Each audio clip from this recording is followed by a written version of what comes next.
ಆಂತರ್ಯದಂತರಾಳದಲ್ಲಿ ಅದಾವುದೋ ಅತ್ತು, ಅದಂತುವುದು ಅಶಾಂತಿ, ಅದಾವುದು ಅನಪೇಕ್ಷಿತ ಅಧೈರ್ಯ. ಈ ಎಂಟೆದೆಯ ದಶಕಂಠ ರಾವಣನ ಗುಂಡಿಗೆಯನ್ನು ಬೆಕ್ಕಿಸಿ ರಚ್ಚಿ ಎಬ್ಬಿಸುತ್ತಿರುವ ಅದೃಶ್ಯ ಶಕ್ತಿ ಯಾವುದು? ವಿವಿಧ ಲಲಾಟ ಲಿಖಿತನಾದ ವಿಧಾತನೇ.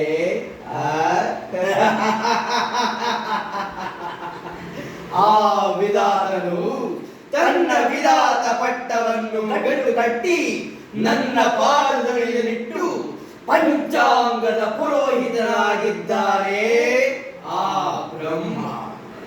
ಹಾಗಾದರೆ ನನ್ನನ್ನು ಕ್ಷಣ ಕ್ಷಣಕ್ಕೂ ಕಾಡುತ್ತಿರುವ ಭ್ರಾಂತಿ, ಕ್ಷಣಚಿತ್ತ ಕ್ಷಣ ಪಿಚ್ಚರಾದ ನವಗ್ರಹಗಳ ಕ್ರಾಂತಿಯೇ ಸಾಧ್ಯವಿಲ್ಲ.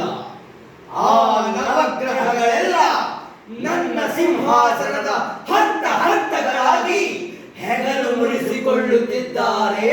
ಹೆಗಲು ಆಗಾಲೇ ನನ್ನನ್ನು ನಿಮಿಷ ನಿಮಿಷಕ್ಕೂ ನಿಶಕ್ತನನ್ನಾಗಿ ಮಾಡಿ ಗಾಢವಾಗಿ ಕಾಡುತ್ತಿರುವ ಆ ಅದೃಶ್ಯ ಶಕ್ತಿ ಯಾವುದು? ಅದೇನು ಈ ವಿಶ್ವ ಪ್ರಪಂಚದಲ್ಲಿ ನನಗಿಂತಲೂ ಪ್ರಬುದ್ಧವೇ, ಪ್ರಚಂಡವೇ, ಪರಾಕ್ರಮವೇ? ಸಾಧ್ಯವಿಲ್ಲ. ನಾನು ಚತುರ್ದಶ ಭುವನ ಭಯಂಕರನಾದ ಲಂಕೇಶ್ವರ ರಾವಣ, ಸರ್ವತಂತ್ರ ಸ್ವತಂತ್ರನಾದ ಪ್ರಬುದ್ಧ ರಾವಣ.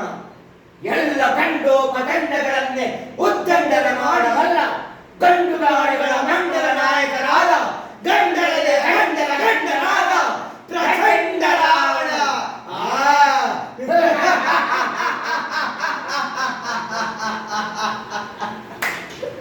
ಅಯ್ಯೋ